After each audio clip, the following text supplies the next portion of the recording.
Hello everyone, welcome back to my channel that is English feel. So friends, आज की जो poem है वो बहुत ही इम्पॉर्टेंट है और इंटरेस्टिंग भी है। लाइन बाय लाइन हम इसका एक्सप्लेनेशन देखेंगे हिंदी में। सारी चीज़ें मैं यहाँ पे आपको क्लियर करूँगी। एलटी के सिलेबस में है। The second coming by William Butler Yeats, जिसको आप WB ईट्स के नाम से फेमस हैं। और इस पोएम को लिखा गया था 1919 में। ठीक है, इस पोएम को कब लिखा गया था? 1919 में। और आपने एक चीज नोटिस की होगी, जैसा भी दौर चल रहा होता है, जिस टाइम से कोई भी रचना बिलोंग करती है, उस रचना पे उस दौर का असर जरूर पड़ता है। तो इस टाइम पे भी जो WB ईट्स हैं वो आयरलैंड से बिलोंग करते हैं। और जो आयरिश वॉर था, ठीक है, आयरिश वॉर ऑफ इंडिपेंडेंस, ये जो वॉर था, और उसी टाइम पे फर्स्ट वर्ल्ड वॉर में जो भी चीज़ें हुई, जिस तरीके का माहौल चल रहा था, उन सारी चीज़ों का इन्फ्लुएंस इस पोएम में भी आपको देखने को मिलेगा। और WB ईट्स उन्हीं सारी सिचुएशंस की चर्चा करते हैं, जो चीज़ें हैं जो उन्होंने फील की, वो सारे इमोशंस, वो सारी चीज़ें आपको इसमें देखने को मिलेगी। ठीक है। और आपको पता होना चाहिए एक बहुत ही इम्पॉर्टेंट पॉइंट, कि इन्हें नोबेल प्राइज़ भी मिला था। कब? दिसंबर 1923 में WB ईट्स को नोबेल प्राइज़ भी मिला था 1923 में। और भी जो इम्पोर्टेंट पॉइंट्स हैं उसका वीडियो अलग आएगा, जैसा कि आपको पता है। पहले हम एक्सप्लेनेशन देखते हैं और उसके बाद में हम सारे points with the help of MCQs solve करते हैं। तो उसी तरीके से हमारी ये सीरीज चलेगी। तो चलिए आइए देखते हैं क्या है ये poem. Turning and turning in the widening gear the falcon cannot here the Faulkner. अब यहाँ पे फाल्कन और फाल्कनर की चर्चा की गई है। इन दोनों लाइंस को ध्यान से सुनिएगा, इंपॉर्टेंट लाइन है एग्जाम के पॉइंट ऑफ व्यू से भी। Turning and turning in the widening gear, widening gear ऐसा चक्र, ऐसा गोला जो बढ़ता ही जा रहा है। ठीक है। फाल्कन किसको बोला गया है? ये एक बाज पक्षी आपने देखा होगा, जो बहुत ही खतरनाक भी होता है। ये एक बाज पक्षी है। ठीक है। और cannot here the Faulkner, Faulkner कौन है? जो इसको कंट्रोल करता है। ठीक है। इसका कौन है? कंट्रोलर। किसका? इस बाज पक्षी का कंट्रोलर है फाल्कनर। लेकिन बताया क्या जा रहा है? कैनॉट हियर द फाल्कनर, ये जो बाज पक्षी है ये इसकी, अपने कंट्रोलर की बिल्कुल भी बात नहीं सुन रहा। मतलब कि बाज क्या हो गया है? मनमानी तरीके से बढ़ता चला जा रहा है, उड़ता चला जा रहा है।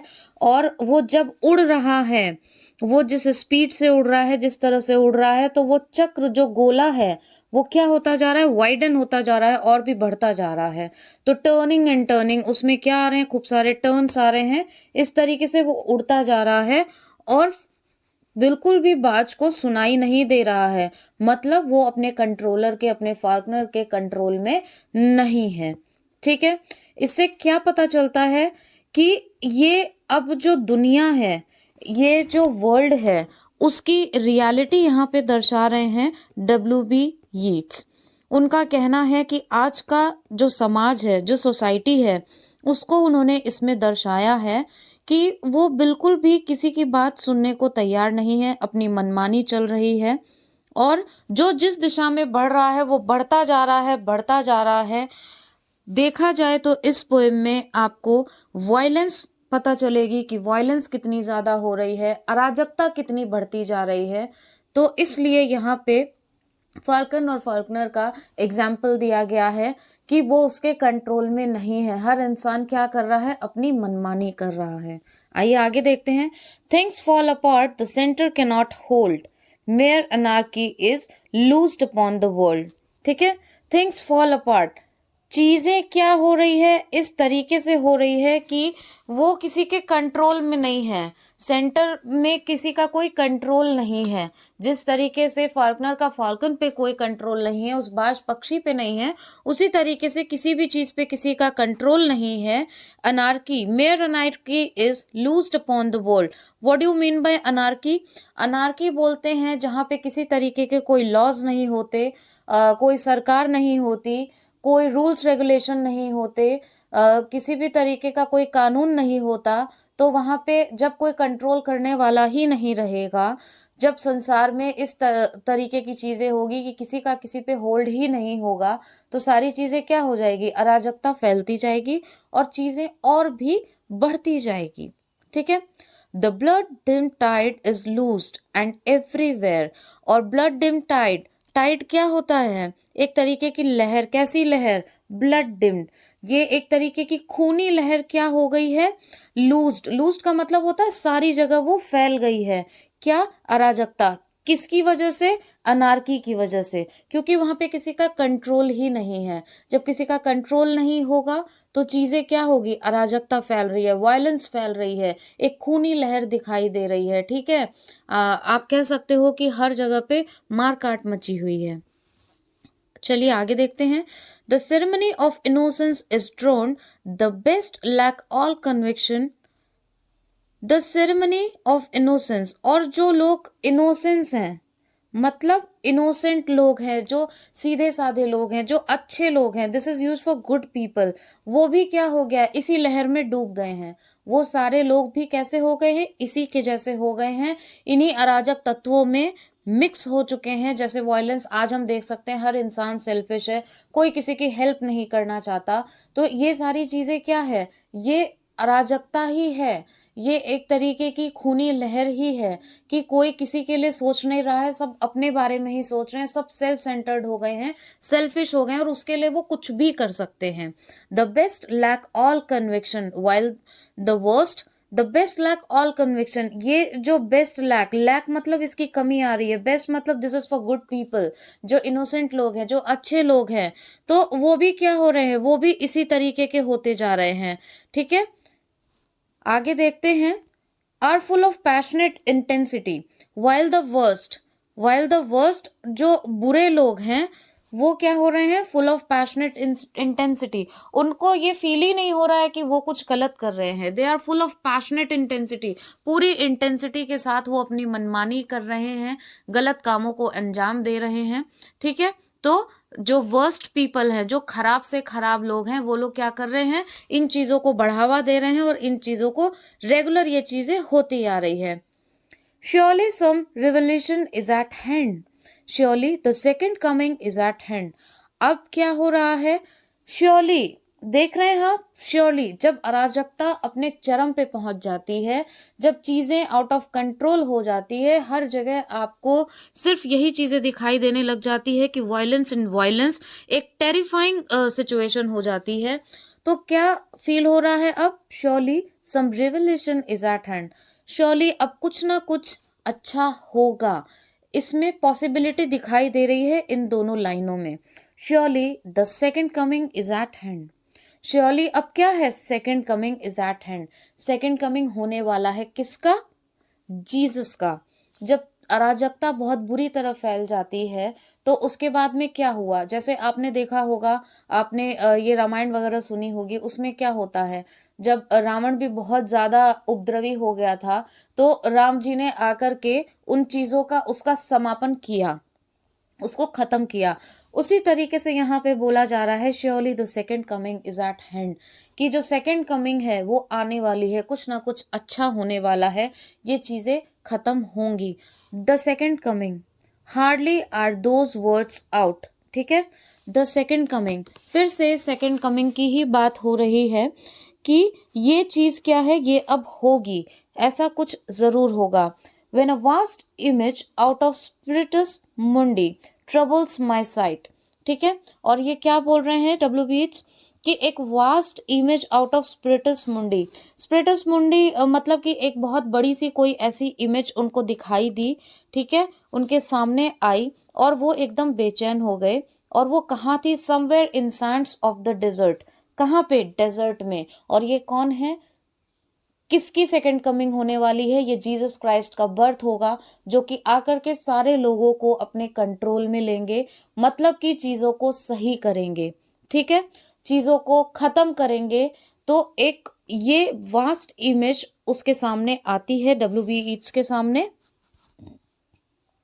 अ shape with lion body and the head of a man just like beast. ठीक है, अ शेप विद लॉयन बॉडी, तो शेप कैसी है? लॉयन की तो बॉडी है, ठीक है, लॉयन की बॉडी है, और हेड ऑफ मैन, और सर कैसा है?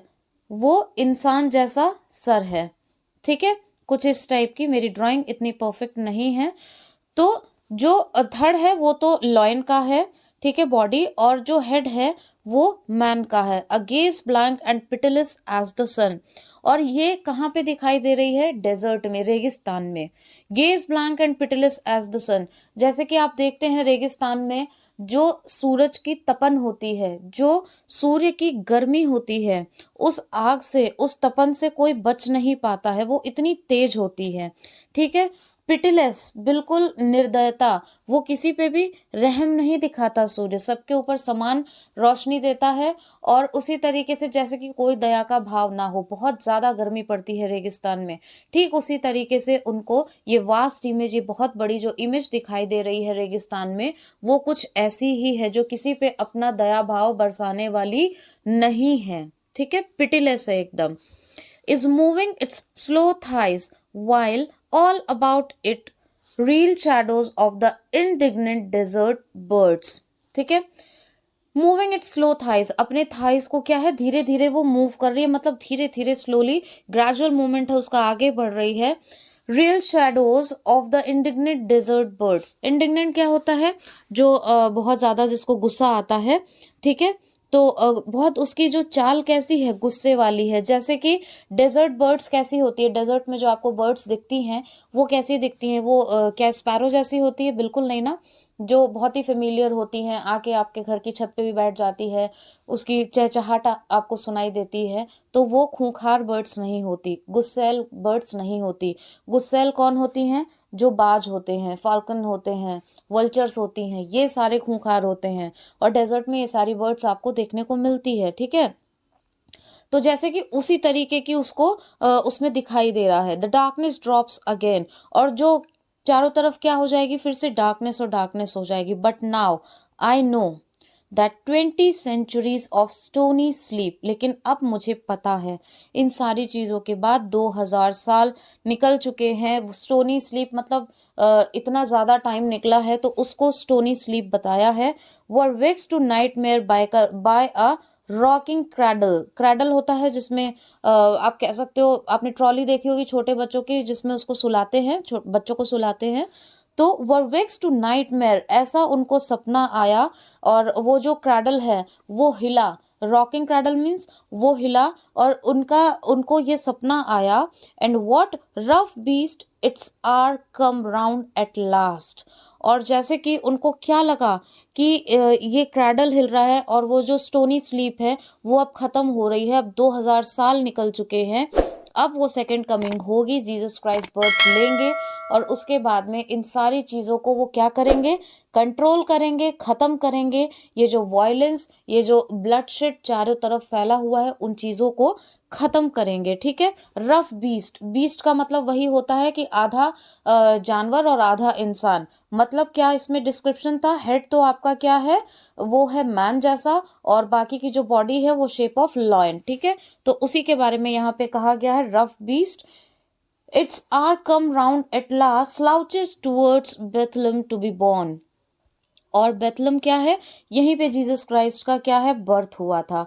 ये कुछ मेन इंपॉर्टेंट पॉइंट्स है, आपको बिल्कुल याद रखने हैं, ठीक है, क्योंकि इसी टाइप के क्वेश्चंस पूछे जाते हैं। अगर आप लाइन बाय लाइन पोएम को नहीं पढ़ते हो तो आपको लगता है कि ये सारी चीज़ें कैसे हुई, क्या हुई, कहाँ से पूछ लिया, ऐसा कुछ भी नहीं है। इसलिए पोएम को लाइन बाय लाइन पढ़िए। तो बेथलम, वहीं पे उनका बर्थ हुआ था। स्लाउचेस टूवर्ड्स, स्लोली, ये जो बीस्ट है, ये जो रफ बीस्ट है, why this rough word is used here? Because इसका जो डिस्क्रिप्शन है वो भी कैसा है? बहुत ड्रेडफुल है, डरावना है, ठीक है। और जो एंगर है, जो डिस्क्रिप्शंस दिए हुए हैं, पिटिलस एज द सन, सन से कंपेयर करके बोला गया है कि ये भी जो वास्ट इमेज सामने आई है वो कैसी है? बहुत ही पिटिलस है। जैसे कि रेगिस्तान में सन पिटिलस होता है, जिसके अंदर दया का कोई भाव नहीं होता, सब पे वो समान गर्मी बरसाता है, ठीक उसी तरह। तो स्लाउचेस टूवर्ड्स, तो ये इसी तरफ, रेगिस्तान की तरफ ये रफ पीस आ रहा है, जो डिस्क्रिप्शन उन्होंने देखा है। तो यही है द सेकेंड कमिंग, जिसके बारे में बताया गया है कि आज की दुनिया क्या है। ठीक है, बहुत से लोग खराब भी हैं, लेकिन जो अच्छे हैं वो भी उसी में मिक्सअप हो रहे हैं। कैसे हो रहे हैं? क्योंकि अगर वो कुछ गलत होता देख भी रहे हैं तो वो उसके खिलाफ आवाज़ नहीं उठा रहे, उसके खिलाफ कोई प्रोटेस्ट नहीं कर रहे, ठीक है? तो आप कैसे हुए? अगर सामने वाला गलत तो आप भी उसमें गलत ही हो गए। तो यही कुछ ऐसा टेरिफाइंग प्रिडिक्शन जो है वो ये पोएम करती है, जो वॉयलेंस है, जो दिखाई देने वाला है आगे, उन सारी चीज़ों के बारे में बताती है, ठीक है? और उसके बाद में जब जीसस क्राइस्ट का जन्म होगा तो यही सारी चीज़ें पोएट को विजुअलाइज होती है, और जो यहाँ पे अभी माहौल चल रहा है उस माहौल को W.B. यीट्स ने बहुत अच्छे से एनालाइज किया है, और वो डिस्क्रिप्शन इसमें बताया है कि किस तरीके से अराजकता फैल रही है, किस तरीके से लोग सेल्फिश हो रहे हैं, और किस तरीके से वो इन सारी चीज़ों को विजुलाइज कर रहे हैं। वो इमेज उन्होंने इसमें रखने की कोशिश की है, उस वायलेंस और ब्लड शेड को यहाँ पे रखने की कोशिश की है। सो फ्रेंड्स, आई होप आपको ये वीडियो क्लियर हुआ होगा, और ये जो हमारी पोएम थी द सेकेंड कमिंग आपको समझ में आई होगी। If you have any confusion anywhere तो आप कमेंट बॉक्स के थ्रू पूछ सकते हैं। If you want me to explain any other topic then also you can comment in comment box. और जो भी टॉपिक मैं आपको यहाँ पे कंप्लीट करा रही हूँ उससे रिलेटेड कोई भी क्वेश्चन हो तो आप ये मत समझिए कि कैसे पूछे, कहाँ से पूछे। कमेंट बॉक्स में आप अपना कमेंट ज़रूर डालें, उसके बाद में आपको उसका आंसर ज़रूर मिलेगा, चाहे वो वीडियो के थ्रू मिले, चाहे आपको उसके कमेंट में ही मिल जाए। और अगर आपका कोई फीडबैक हो तो वो ज़रूर दीजिएगा, उससे हेल्प मिलती है वीडियोस को और भी इम्प्रूव करने की, जो आपके लिए ही बेनिफिशियल होगा। इसलिए मेरी रिक्वेस्ट है कि अपना फीडबैक ज़रूर दें, और फीडबैक देने के साथ साथ लाइक बटन हिट करना बिल्कुल ना भूलें। उससे हमें मोटिवेशन मिलता है आपके लिए और भी अच्छे से काम करने के लिए, और भी आप लोगों के लिए अच्छे से अच्छे वीडियोस और कंटेंट क्रिएट करने के लिए। बाकी हमारी जो टेस्ट सीरीज़ है उसको ज्वाइन करना बिल्कुल ना भूलें। इसके लिए आप चैनल को सब्सक्राइब कर लें, बेल आइकन ज़रूर हिट कर दें, जिससे कि जो भी नया वीडियो आए उसका नोटिफिकेशन आप तक पहुंच सके। आपकी तैयारी में इंग्लिश फील्ड भी आपसे कदम से कदम मिला के चलने को बिल्कुल तैयार है, और आप भी थोड़ा सा चैनल को सपोर्ट करें जिससे हमें मोटिवेशन मिले। जो सिलेबस है LT ग्रेड का वो सारा यहाँ पे कंप्लीट कराया जाएगा, इसलिए डोंट वरी अबाउट दैट। और सारी क्लासेस ये फ्री ऑफ कॉस्ट हैं, यहीं पे आपको सारी क्लासेस मिलेंगी। Thank you so much for watching and giving your precious time.